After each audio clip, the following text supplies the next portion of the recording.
Buenas noches. Vamos a comenzar nuestra clase, la vida de los reyes. Para eso les voy a pedir que abran su Biblia en Segunda Crónicas, capítulo 29. Segunda Crónicas, capítulo 29. Vamos a ver un poco de la vida del rey Ezequías. Entonces ustedes van a escribir Ezequías, el rey restaurador. Se requiere de este tipo de hombres en la iglesia de hoy y de mujeres también. Segunda Crónicas, capítulo 29. Esta es la historia de uno de los reyes que más recto corazón manifestaron en su reinado, y su vida nos enseña mucho acerca de cómo debe de proceder alguien que tiene compromiso con Dios. Segunda Crónicas 29, versículo número 1. Dice que comenzó a reinar Ezequías siendo de 25 años y reinó 29 años en Jerusalén. El nombre de su madre fue Abías, hija de Zacarías. Versículo 2. E hizo lo recto ante los ojos de Jehová. O sea, hizo lo justo, lo íntegro, lo que era conforme a la voluntad de Dios. Todo lo que él hacía, lo hacía con motivaciones correctas, porque recuerden que podemos hacer algo correcto con una motivación incorrecta. Pero este rey hizo lo recto ante los ojos de Dios, conforme a todas las cosas que había hecho David su padre. Es muy interesante notar que dice David su padre, cuando aquí ya habían pasado varias generaciones. ¿Por qué? Porque es una comparación con David, y si ustedes se fijan en algunos de los reyes, la mayoría de los que hemos visto, no dice conforme a David su padre, sino Amasías, Josías, etcétera. ¿Por qué? Porque este rey Ezequías fue de los que más se parecieron en la actitud de su corazón, su sinceridad e integridad delante de Dios. Por eso lo menciona, conforme había hecho David su padre. Versículo 3. En el primer año de su reinado, en el mes primero, o sea, iniciando, luego, en el primer año, en el mes primero, lo primero que hizo este rey, noten, abrió las puertas de la casa de Jehová y las reparó. ¿Qué había pasado? Si ustedes van al capítulo 28 del mismo Segunda Crónicas, versículo 24, vemos que el rey que le antecedió, o sea, su papá, vean lo que hizo. Además de eso, recogió Acaz los utensilios de la casa de Dios y los quebró. Fíjate nomás qué tremendo. Recuerden que los utensilios en el templo de Dios en el Antiguo Testamento eran sagrados, o sea, eran utensilios sagrados que ellos todo apuntaba, cada elemento apuntaba hacia Cristo, ustedes saben eso. Entonces, por lo tanto, tenían como una cosa sagrada todos los utensilios que estaban ahí en el templo. Entonces este impío Acaz, o sea su padre, los quebró, pero no solo hizo eso. ¿Qué más hizo? Cerró las puertas de la casa de Jehová. Fíjate, cerró las puertas, o sea, dejó sin oportunidad al pueblo de que fueran a buscar a Dios, encontrar su voluntad, escucharan la palabra. Cerró las puertas de la casa del Señor, nadie entraba, pero esto también implica que cerraron el libro de la ley. Ya no se predicó, ya no se enseñó la palabra de Dios, y cuando el pueblo de Dios se le deja de enseñar la palabra, entra en una oscuridad espiritual. En la Edad Media, cuando el clero cerró la Biblia y dejó de enseñar, después de unos siglos antes, la palabra de Dios, cayó en un oscurantismo. Se conoce como la Edad Oscura, imagínense, donde no conocían absolutamente nada de la Biblia. Era un libro sellado totalmente, estaba bajo pena de muerte en algunos lapsos de la historia de la iglesia cristiana. se castigaba con pena de muerte leer las escrituras, imagínense, ¿no? Por cierto, me acabo de enterar que parece ser que salió del Vaticano, allá en Roma, una ley o un edicto, un decreto de que van a volver a dar las misas en latín. Entonces, nada más imagínense, ¿no? Si así, en primer lugar, no explica nada en 15 minutos. En segundo lugar, no se entiende nada porque tiene un sonido horrible. En tercero, no explica nada. Y en cuarto, en latín. Hazme un favor. Es como si yo ahorita me pongo a hablarles en otras lenguas. Pues, ¿cómo, no? O sea, parece como que la cosa está retrocediendo nuevamente. Entonces, se cierra las puertas de la casa de Jehová y se hizo altares en Jerusalén en todos los rincones. O sea, él hizo su propia religión, ¿sí? Hizo sus propios altares, sus propios rollos, lo que se le ocurría a él. Y fíjense que eso es lo que está sucediendo en algunos sectores de la iglesia cristiana de hoy. Se está dejando la palabra de Dios y están introduciendo sus propios métodos, sus propias visiones, sus propios sueños que los hacen realidad con los cristianos. Entonces cada quien está haciendo sus altares. Pero eso fue lo que le antecedió. ¿Quién le antecedió? Lo que hizo su padre Acaz. Entonces volvamos acá con Ezequías. ¿Qué hizo estoy en el versículo 3, el primer año del primer mes de su reinado, abrió las puertas de la casa de Jehová y las reparó? Entonces, cuando él toma cartas en el asunto, repara la casa de Dios, repara las puertas, repara todos los utensilios, los reintegra allí al templo y abre las puertas y como consecuencia también abre la ley. Abre la palabra de Dios. Él sabía que lámpara era a sus pies la palabra del Señor. Entonces, él sigue restaurando y tomando cartas en el asunto. Versículo 4, e hizo venir a los sacerdotes y levitas y los reunió en la plaza oriental. ¿Por qué no hizo venir a otros, sino justamente a los sacerdotes y a los levitas? Porque eran los escogidos por Dios para inquirir en la palabra, para buscar en la ley, para obedecerla, para enseñarla. Por lo tanto, vemos aquí unos principios muy importantes, que es de ese tipo de gente, principios que debemos aplicarlos hoy para restaurar muchas áreas de la iglesia del siglo XXI que está muy mal. ¿Qué hizo? Reparó, abrió las puertas, pero luego hizo venir a los que fueron llamados por Dios. No trajo a los de la tribu de Rubén o a los de la tribu de Benjamín, no, trajo justamente a los de la tribu de Leví, porque esos eran los que Dios había escogido, ¿sí? Es decir, que Dios no admite intrusos en el ministerio. ¿Cómo puede ser alguien un intruso en el ministerio? Meterse a ministrar como lo hizo Usías, ¿se acuerdan? No era su responsabilidad. Sin embargo, se creyó autosuficiente y poderoso y comenzó a ofrecer incienso. Pero ya vimos lo que le pasó.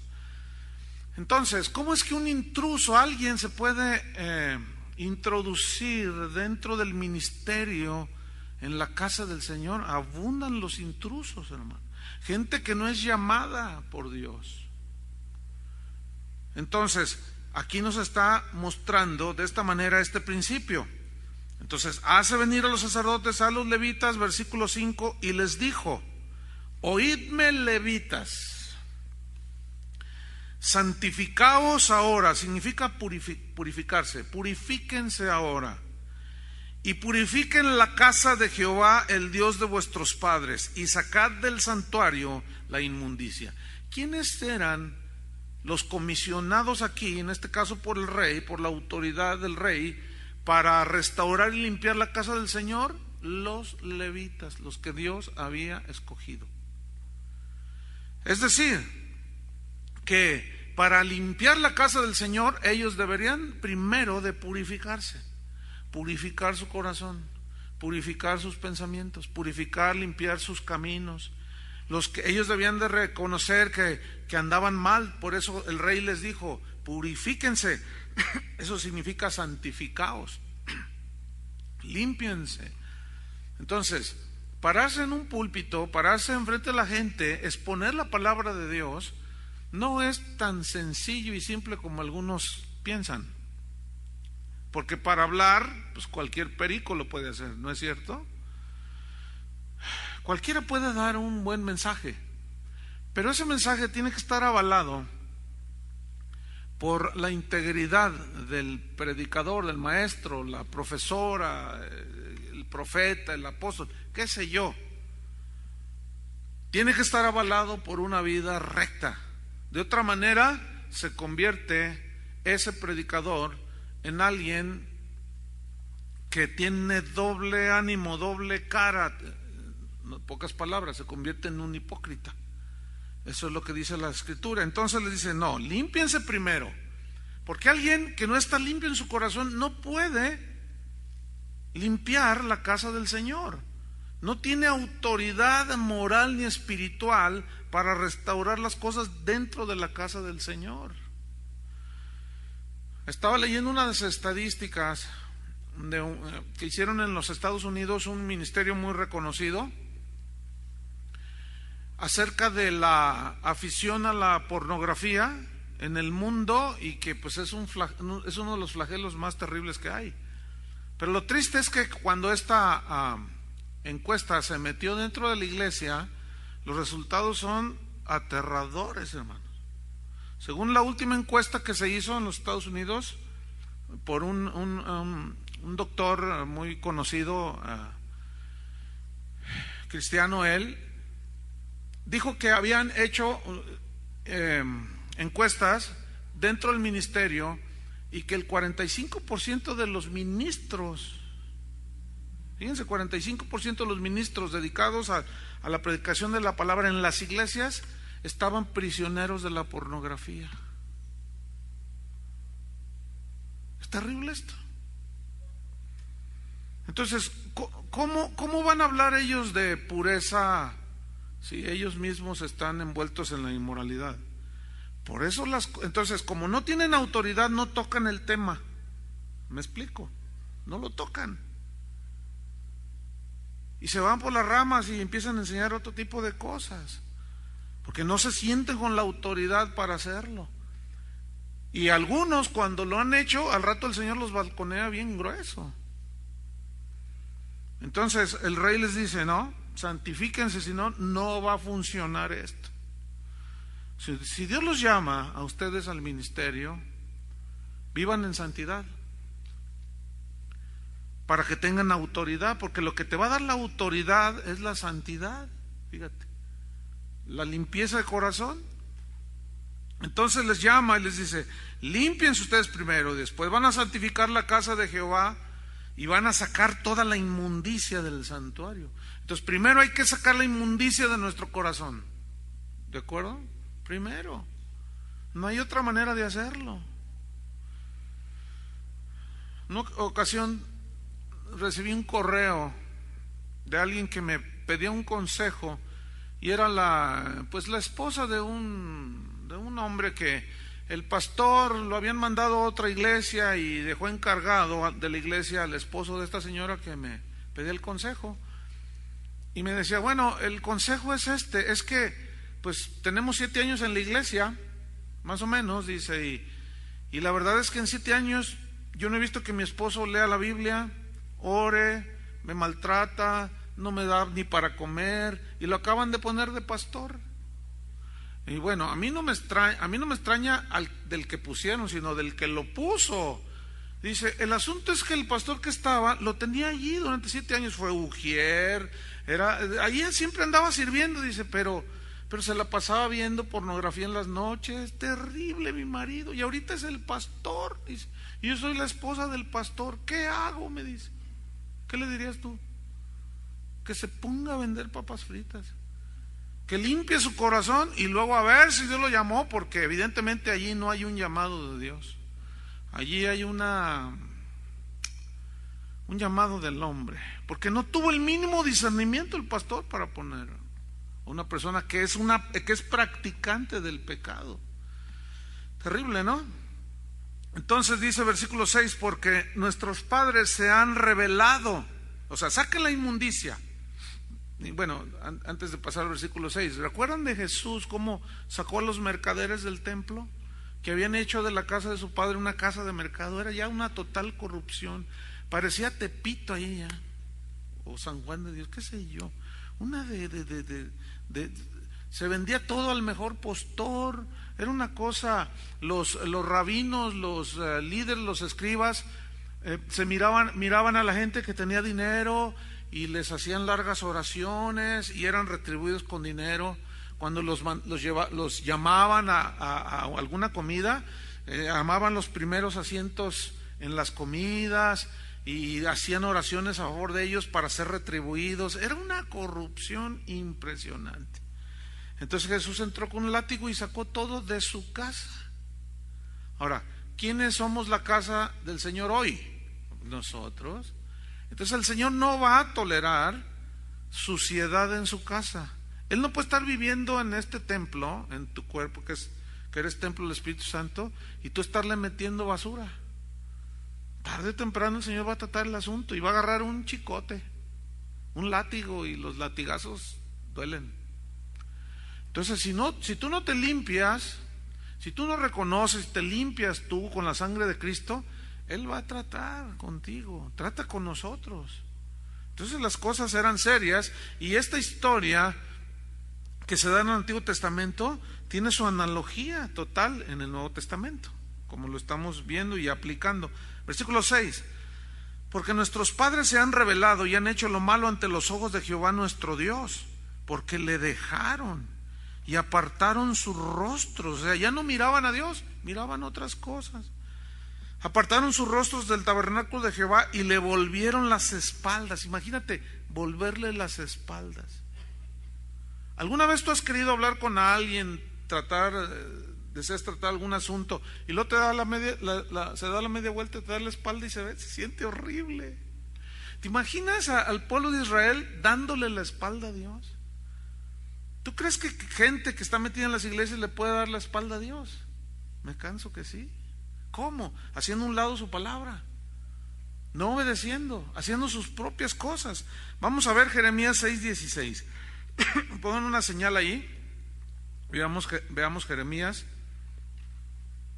6:16. Le dieron la espalda al Señor. Qué triste historia.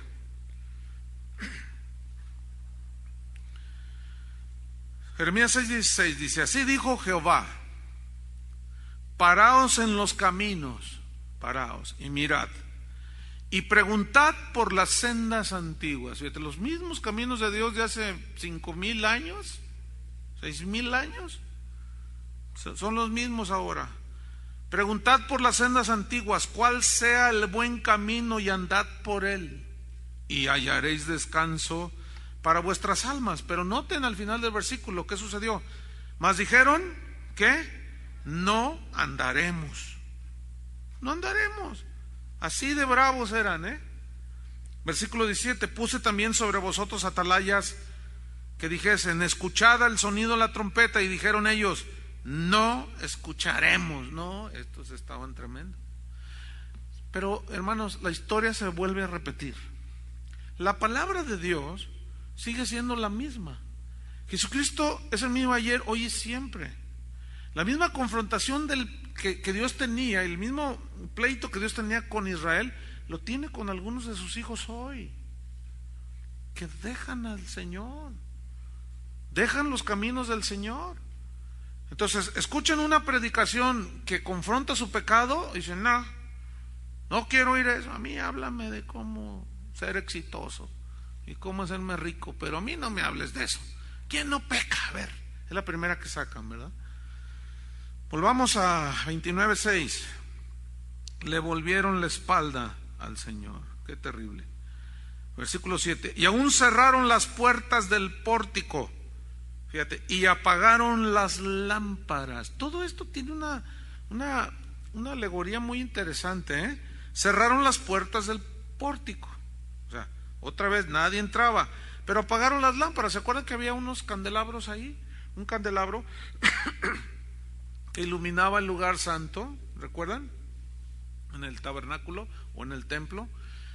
Y ese candelabro y esa luz simbolizaba ¿a quién? A Cristo y su palabra. Él dijo: yo soy la luz del mundo, el que me sigue no andará en tinieblas, sino que tendrá la luz de la vida. Entonces, cuando en una iglesia se apagan las lámparas, pues es obvio que no hay luz. La luz es imprescindible para poder ver.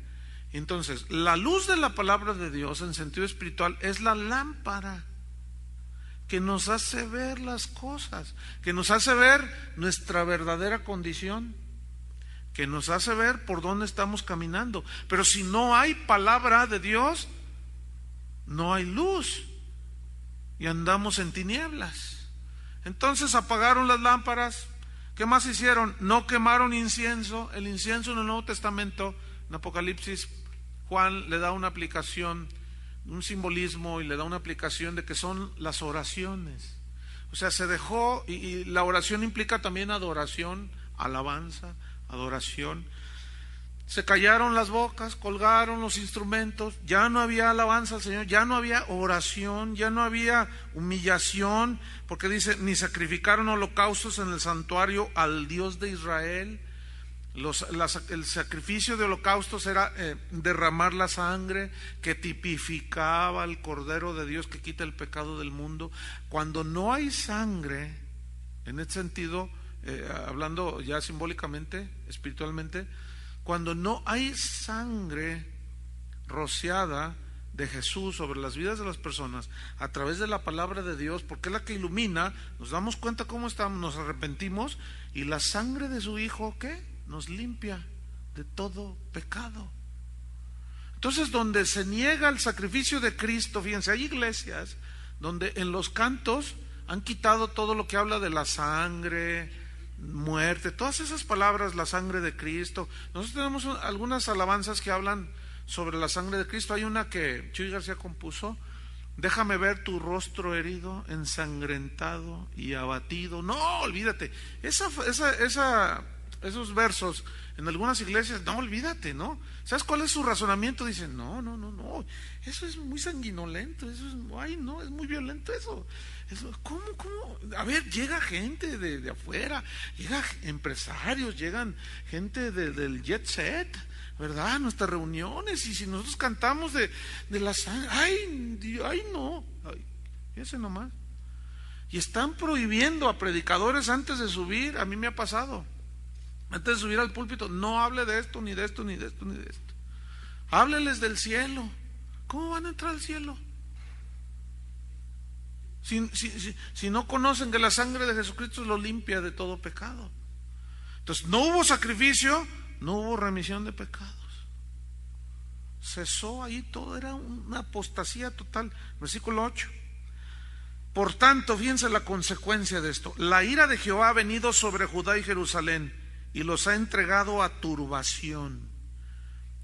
La palabra turbación significa agitación de espíritu, que viene en una afectación inclusive, fíjense, de tipo mental y psicológico. En Deuteronomio 28, donde trae las consecuencias de la desobediencia, ahí trae turbación mental, ansiedad, ¿sí? Que hasta los niños se comen, nerviosismo. Porque al apartarse de la seguridad que da la palabra de Dios, ¿en qué nos podemos apoyar? A ver, ¿en qué se puede apoyar la gente? Entonces viene un desequilibrio espiritual, emocional, psicológico, se enferma el cuerpo y es un desastre el asunto. Entonces, fueron entregados a turbación, a execración, esto significa burla, y a escarnio, como veis vosotros con vuestros ojos. Fíjate las consecuencias de dejar al Señor. Versículo 9. Y aquí nuestros padres han caído a espada, nuestros hijos, nuestras hijas, nuestras mujeres fueron llevadas cautivas por esto. Ahora pues, dice Ezequías, yo he determinado, fíjate la autoridad que él tenía para determinar como rey una cosa muy importante: yo he determinado ¿qué? Hacer pacto con Jehová, el Dios de Israel. Pero no de los pactos que hacen ahora, ¿no? Pacte con Dios y mándame una lana. No, ustedes ya saben que eso es pura basura. Eso es pura mercadotecnia barata y que esquilman a las ovejas, su ignorancia.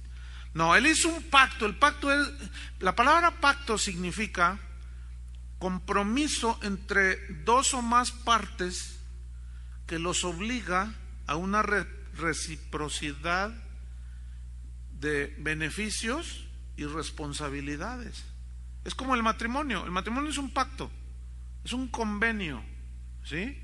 O sea, el esposo dice: yo me comprometo en las buenas y en las malas, y en la riqueza y en la pobreza, y etcétera, etcétera, y me comprometo. Y luego la esposa dice: yo también, en la riqueza, en la pobreza y en todo lo que venga.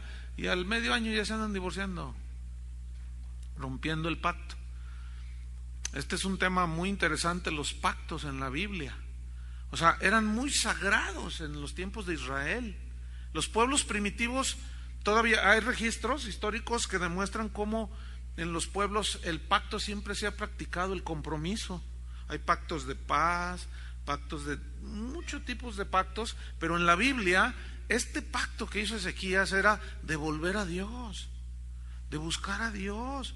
Entonces dice: yo he determinado hacer pacto con Jehová, el Dios de Israel, para que aparte de nosotros el ardor de su ira. Nos vamos a volver a Dios en humillación. Vamos a restaurar el templo, vamos a restaurar la adoración, vamos a restaurar la alabanza, vamos a restaurar la enseñanza de la palabra de Dios, vamos a restaurar nuestras vidas, vamos a limpiarnos, vamos a volver a Dios para que se aparte el castigo del Señor, del pueblo de Israel. Versículo 11: hijos míos, dice, no os engañéis ahora, porque Jehová ha escogido a vosotros, refiriéndose a los levitas, para que estéis delante de él y le sirváis y seáis sus ministros y le queméis incienso. No se engañen, ustedes son llamados. Mira, si alguien que no es llamado, lo voy a poner en este orden. Si alguien es llamado por Dios al ministerio y no obedece, va a vivir una vida en desgracia. Y si alguien se mete al ministerio no siendo llamado por Dios, va a vivir una vida en desgracia. Lo mismo. Porque el llamado de Dios es irrevocable. Si Dios te llama, obedécele. Obedécele. Entonces dice, vamos a ver un versículo de lo que le decía Pablo al joven pastor Timoteo. 2 Timoteo capítulo 2 versículo 15. O sea, ustedes serán los ministros, ustedes volverán a ministrar en la casa de Dios la palabra de Dios. Ministros fieles, vuelvan levitas, limpien su vida. 2 Timoteo 2:15 le dice Pablo a Timoteo, el mismo principio, fíjate: procura con diligencia presentarte a Dios aprobado, como obrero que no tiene de qué avergonzarse. Obrero, trabajador en la obra del Señor, en el ministerio, que no tiene de qué avergonzarse.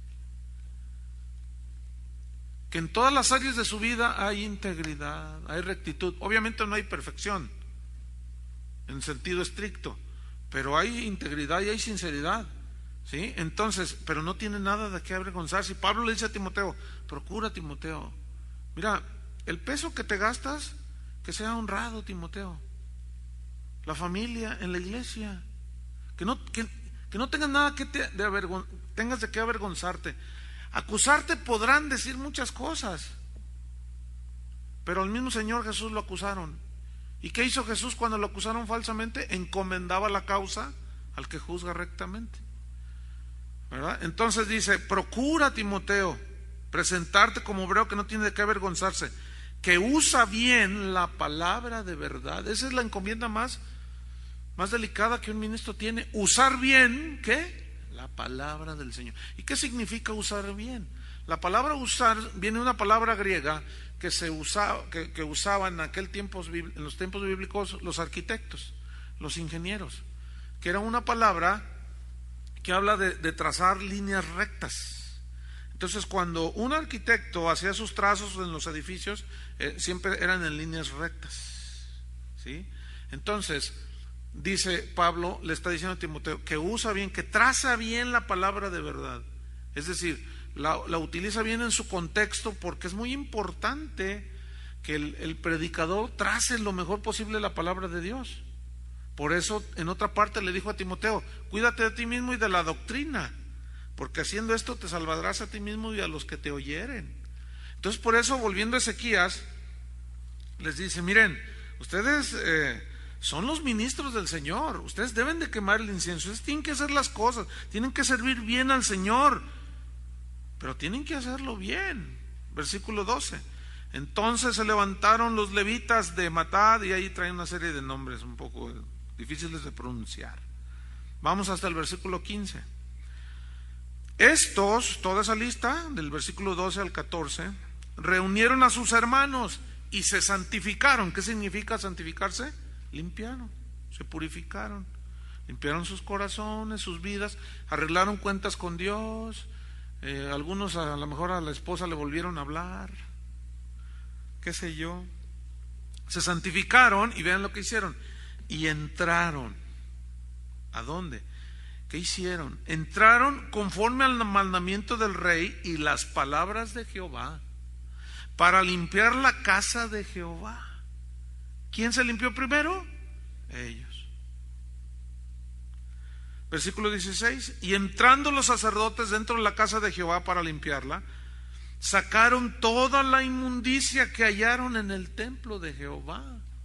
Había de todo allí, hasta los animales. Cuentan las crónicas que van a la par, históricas de los tiempos bíblicos, que hasta nido y también la Biblia lo menciona, hasta nido de hienas se había vuelto la casa del Señor.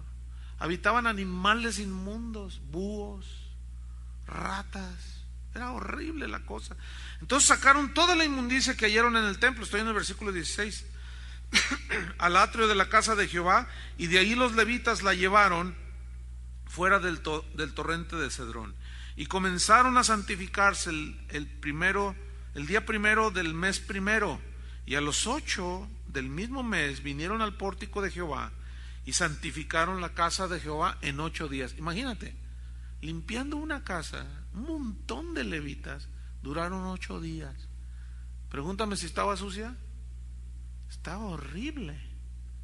Por eso la labor de restaurar la iglesia del Señor es una labor muy ardua, muy cansada, demanda mucho, ¿sí? A veces como que se te acaban las fuerzas de estar predicando la palabra de Dios, pero siempre viene el Señor, te alienta y te dice: no, sigue limpiando mi casa.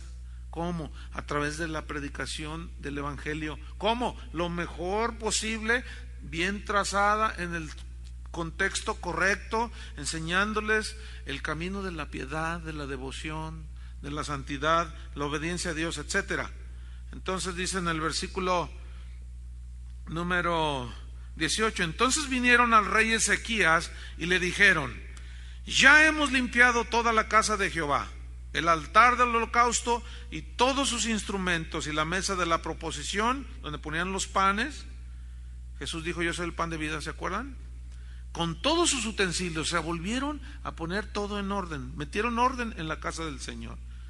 Pablo habla a los corintios de que debe de haber orden en la casa del Señor, en todos los sentidos. Debe haber orden, hágase todo decentemente y con orden. Versículo 19: asimismo hemos preparado y santificado todos los utensilios que en su infidelidad había desechado el rey Acaz cuando reinaba, y aquí están delante del altar de Jehová. Y levantándose de mañana el rey Ezequías reunió los principales de la ciudad y subió a la casa de Jehová. Y enseguida viene lo que tenía que seguir, que era el sacrificio de los animales inocentes. Desde el versículo 21 hasta el 24 hicieron sacrificios derramaron sangre de muchos animales. Recuerden que esos animales inocentes simbolizaban ¿a quién? A Cristo, el Cordero de Dios, que murió una sola vez. Ya no hay más sacrificios. Entonces ellos hacen lo que había que hacer, hicieron lo que tenían que hacer, y los sacerdotes, según la ordenanza de Dios a Moisés y Aarón, tomaban de esa sangre, la rociaban de una manera simbólica en frente del pueblo en expiación por sus pecados, etcétera. Entonces versículo 5 dice, puso también, fíjate, viene el sacrificio, pero luego viene algo muy importante dentro de la adoración y el servicio en la casa de Dios. Fíjate el versículo 25. Puso también levitas en la casa de Jehová con címbalos. Estos eran instrumentos de percusión de bronce. Los címbalos son como los platillos de hoy que usan las baterías, y instrumentos de percusión que son de metal. Dice, pusieron levitas en la casa de Jehová con címbalos. ¿Y para qué eran? Pues para sonarlos, ¿no? Para hacer música, ¿sí? Salterios. El salterio era un tipo de arpa. Se distinguía de la arpa, era de poco menos cuerdas, pero eran instrumentos de cuerda, salterio y arpas. Esto es instrumentos musicales en la casa del Señor, conforme al mandamiento de ¿quién dice? De David. Si hubo un rey adorador en la historia de Israel, ese fue el rey David. Y componía muchos salmos, y no solo componía salmos, inventaba instrumentos musicales. Tenía un ingenio impresionante. No sé, a lo mejor vio una cacerola ahí, le puso una cuerda y empezó tin, tin, tin, y poner, qué sé yo. Bueno, ¿cómo inventan los instrumentos? Así luego los van perfeccionando. Entonces fíjate todo lo que está haciendo Ezequías. Restauración de todos, de los sacerdotes, los levitas, la adoración, el incienso, todas las cosas ahí en el lugar santo, en el lugar santísimo, el sacrificio, el derramamiento de sangre, y luego esto termina con una alabanza tremenda. ¿Lo están viendo? Entonces dice, conforme al mandamiento de David, de Gad, vidente del rey, y del profeta Natán. Porque aquel mandamiento, ¿cuál mandamiento? Que decía que había que tributarle a Dios alabanzas. ¿Procedía de quién? De Jehová por medio de sus profetas. Todo hombre de Dios debe de saber promover en la adoración a Dios la alabanza del cántico, del manifestarla con instrumentos en acción de gracias. A mí me cuesta trabajo entender cómo hay cristianos que dicen que ya ni instrumentos se deben de usar en la casa del Señor, que porque los apóstoles no usaban. Pues cómo iba a andar Pedro, lo andaban persiguiendo, imagínense cargando el guitarrón. Pues era obvio que ya iba implícito. La palabra salmos, cuando dice allí en Colosenses, hablando entre vosotros con salmos, en Efesios también salmos, cantando en salmos, la palabra salmo significa tocar una alabanza con instrumento de cuerdas. Entonces, ¿cómo Pablo iba a decir, hablando entre vosotros con salmos? Y ya la misma palabra salmo te describe cómo, con instrumento de cuerdas. Lo que pasa es, bueno, es triste, ¿no? La ignorancia en el pueblo de Dios. Y otros se van al extremo, hacen show, hacen un despliegue de virtuosismo para que la gente los vaya a ver, les cobran la entrada, vengan al concierto, y total es un desastre. Y nosotros no debemos, fíjense, de menospreciar la alabanza, porque esta es bíblica, pero se tiene que hacer conforme a los parámetros bíblicos. ¿Me explico?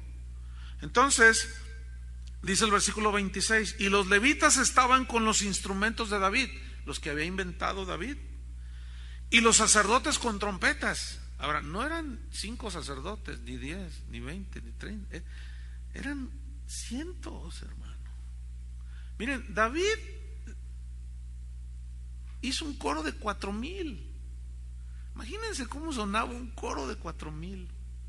Si aquí que son 20, no sé. A veces hay una adoración hermosa, ¿verdad? Los corazones elevándose al Señor. Ahora imagínate un coro de levitas limpios del corazón, con instrumentos, con trompetas. Aquello era impresionante. Entonces dice que estaban ahí con los instrumentos de David, versículo 27. Entonces mandó Ezequías sacrificar el holocausto en el altar, como debía de ser. Y cuando comenzó el holocausto, noten, comenzó también el cántico de Jehová. El cántico de Jehová. O sea, comenzaron a alabar al Señor. Y allí surgían cantos espontáneos, cantos que no eran aprendidos, que no formaban parte del himnario de Israel, que también los cantaban. Los salmos es el himnario de Israel, pero muchos de esos cantos surgieron espontáneamente. Es como los cantores aquí en esta congregación, que están cantando un canto compuesto, aprendido por todos, y de repente empiezan a, ustedes saben esto, ¿no? De repente empiezan a cantar un canto no aprendido, un canto espontáneo, el cántico de Jehová. Este es el cántico de Jehová. Con las trompetas, dice, y los instrumentos de David, rey de Israel, versículo 28. Y toda la multitud, fíjate, todos participaban. ¿Qué hacía toda la multitud? Adoraba. Por eso cuando tú vas a tu congregación o vienes a esta congregación o eres miembro de tu congregación, debes de participar en la adoración. La multitud adoraba y los cantores cantaban. Y los trompeteros sonaban las trompetas. ¿Te puedes imaginar cómo sonaba aquello? Realmente era majestuoso. Todo esto duró hasta consumirse el holocausto. No fueron 15 minutos, eso se los aseguro. ¿Te imaginas todos los animales que sacrificaron? Y después ellos debían de quemarlos. ¿Cuánto dura en asar un pollo? ¿Cuánto dura en hacer un cabrito al pastor? Un corderito allí a las brasas. Ahora imagínate un montón de sacrificios. O sea, no era como las reuniones lights de ahora. No, media hora para que la gente no se aburra y pueda regresar, que se sientan a gusto, un cantito, un mensajito bien light de 10 minutos, 15 minutos de la ofrenda. Ya ven, siempre le dan más énfasis a eso, ¿no? A la ofrenda económica. Y Dios los bendiga a todos. Nos vemos en la próxima reunión. Uy, qué tremendas reuniones. Aunque ciertamente hay unos excesos. No porque es muy larga una reunión, necesariamente es poderosa y llena de la presencia de Dios, pero hay unas que sí. Hay unas que sí son llenas de la presencia de Dios y no son de media hora, ni de 1 hora, ni de 2, de 3. Impresionante se ponía esto. Entonces duraba hasta que se consumía el holocausto. Versículo 29. Cuando acabaron de ofrecer, se inclinó el rey y los que con él estaban y adoraron. Mira, en una congregación el pastor es el primero que debe tener un corazón de adorador. No hay más. Porque si no, ¿cómo se va a proyectar hacia los levitas, hacia los cantores, hacia lo demás, si no hay un corazón de adoración? Si el pastor tiene un corazón mercantilista, pues eso es lo que se va a proyectar. Si el pastor tiene un corazón de ego inflado, pues ¿qué se va a proyectar? Eso es lo que van a proyectar todos los que se suben en las plataformas. Entonces es muy importante tener el corazón recto, porque la gente, mira, el pastor debe saber que la gente como ahorita, como ustedes, tienen el Espíritu Santo o no lo tienen. Entonces, ustedes son capaces de discernir o no. Aunque hay pastores que piensan que las ovejas no son capaces y les prohíben usar el discernimiento y les apagan el discernidor. Les dicen, cállese la boca, no diga nada y cómase todo lo que le doy. Pues no, yo se los prendo. No se coma todo. Observe bien, juzgue con justo juicio, pídale a Dios discernimiento y haga lo bueno y deseche lo malo. Hay que prender el discernidor. A ver, háganle todos. ¿Lo tenían apagado o qué? Fíjese, ya casi voy a acabar mi clase y tenían el discernidor apagado. Bueno, entonces estaban allí, fíjense, en aquel. Esto sí es avivamiento, hermano. Esto sí es avivamiento, ¿o no? No como los avivamientos de hoy. Bueno, ya, mejor le seguimos porque si no ya me quedan unos minutos. Entonces, estaban todos ahí, el rey, todo el pueblo, los levitas, y adoraron. Fíjate qué bonita frase, ¿no? ¿Qué hicieron? Adoraron. Vámonos sobre el final. Entonces el rey Ezequías y los príncipes dijeron a los levitas que alabasen a Jehová con las palabras de David, o sea, con los salmos, y de Asaf, vidente, y ellos alabaron con gran alegría. O sea que sí se vale en la casa del Señor estar contento, ¿o no?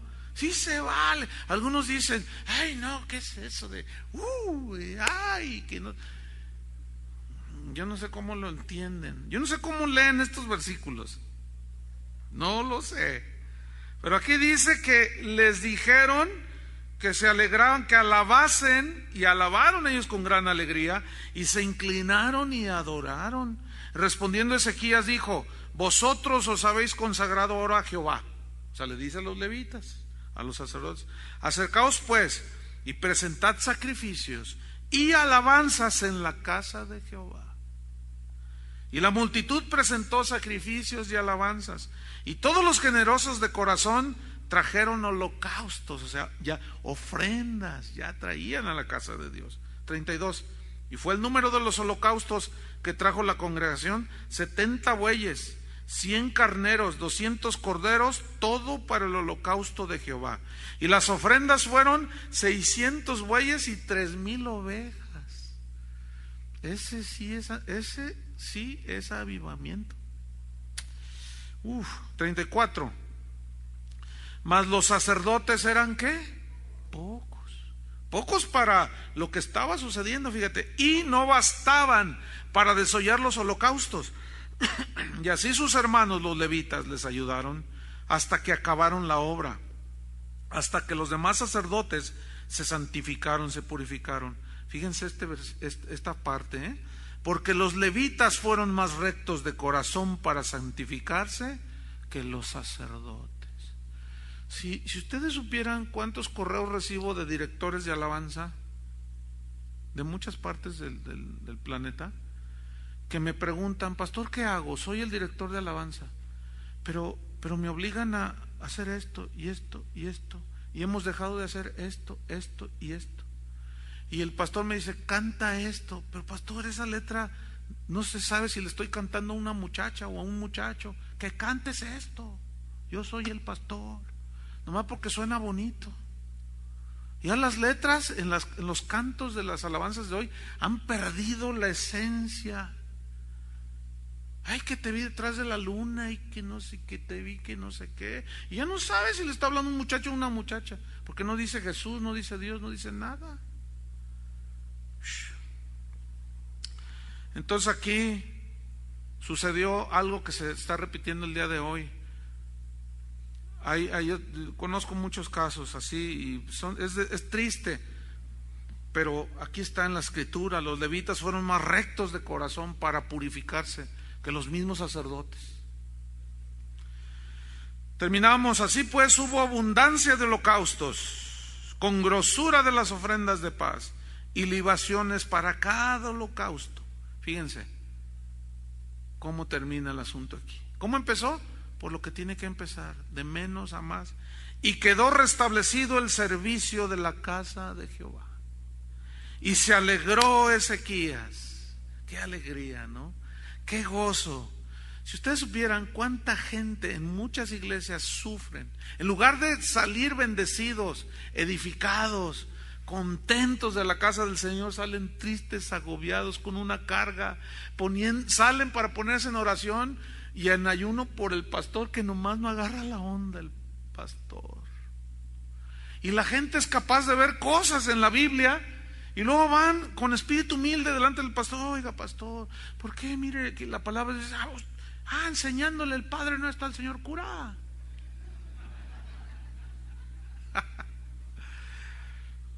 Fíjense, y se alegró Ezequías con todo el pueblo. Fíjense, ¿Ezequías con quién? Con todo el pueblo. ¿Por qué se alegraron? ¿Porque Ezequías hizo su show? ¿Porque los levitas hicieron su show? ¿Por qué? de que Dios hubiese preparado al pueblo, porque la cosa fue hecha rápidamente. Urge, hermanos, no se duerman, no dejen de predicar la palabra de Dios, no tengan temor, se van a echar enemigos.